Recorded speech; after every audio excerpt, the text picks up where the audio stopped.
My name is Steve Myers, and I want to thank you for taking part in this exclusive Monday morning interview with Jim Rickards, the financial threat and asymmetric warfare advisor for both the Pentagon and CIA. These agencies, that include the CIA, FBI, Army, and Navy, they've already begun to estimate the impact of the fall of the dollar as the global reserve currency, and our reign as the world's leading superpower being annihilated in a way equivalent to the end of the British Empire post-World War II. And the endgame could be a nightmarish scenario where the world falls into an extended period of global anarchy. Jim Rickards fears he and his colleagues' warnings are being ignored by our political leaders and the Federal Reserve.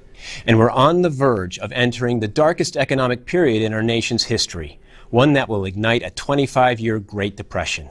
Today we're going to examine everything he's uncovered, because the bedlam could begin within the next 6 months, which is why every American should hear his warnings before it's too late.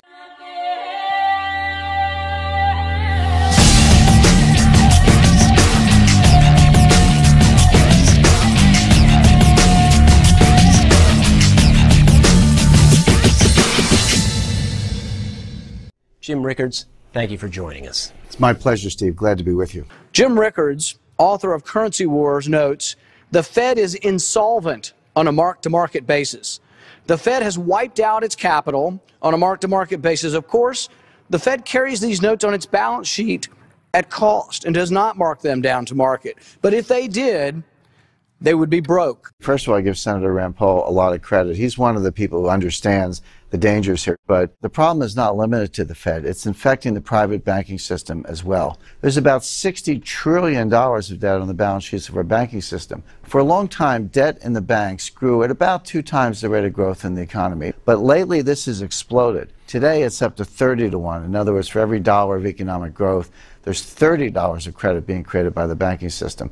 The whole thing's unstable. Critical. Jim, are you seeing any signs that our stock market has reached a supercritical state? Well, unfortunately, yes, we're seeing a lot of signs of this. One of the ones that's really fundamental and really important is the ratio of stock market capitalization to GDP. Because you remember, the value of all the stocks in the stock market, that's supposed to represent the fundamental economy. It's not supposed to be off in a world of its own. But if you look at what's been happening to that ratio recently, it's going sky high. It's 203%. Prior to the recession, that number was 183%. Go back to the famous tech bubble, the dot-com implosion of 2000. At that time, it was 204%. And if you want the scariest news of all, just prior to the Great Depression, that number was 87%. In other words, the stock market capitalization as a percentage of GDP is twice as high as it was just prior to the Great Depression. So that's a really good metric for saying, hey, is the stock market heading for a crash?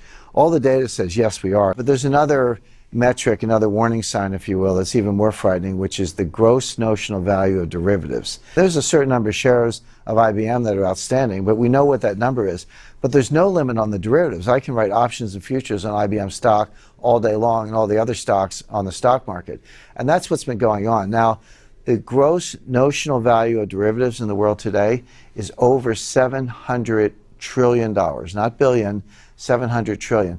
That's 10 times global GDP.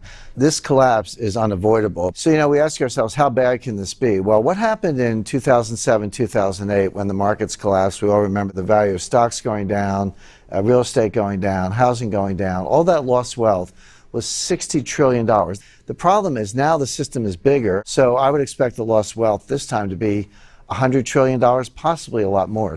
We're in this critical state, getting close to the supercritical state where the system implodes. But it takes a catalyst. It takes a flashpoint. There are a number of potential flashpoints I've investigated. Jim, in a few moments, I want to discuss the steps Americans need to take with their investments and personal finances to prepare for everything you and your colleagues are predicting. But now let's quickly focus on some of these major flashpoints. One of the key flashpoints we're looking at is foreign ownership of U.S. government debt. Now, this is a very important thing to understand. We all know that the Treasury has issued over $17 trillion worth of debt. The question is, who buys it?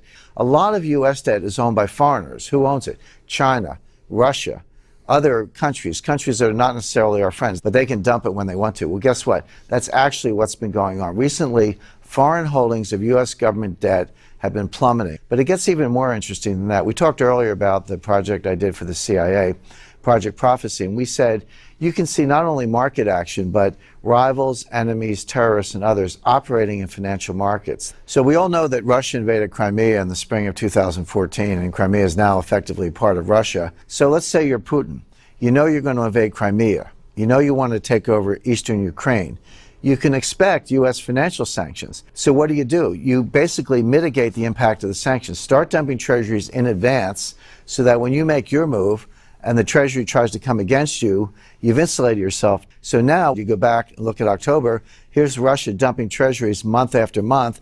That was a clear signal that they were getting ready to do something to engage in financial warfare against the United States. Guess what? It's worse than that. We know the Russians and Chinese are working together. So is it any surprise that when the Russians started dumping, the Chinese started dumping also?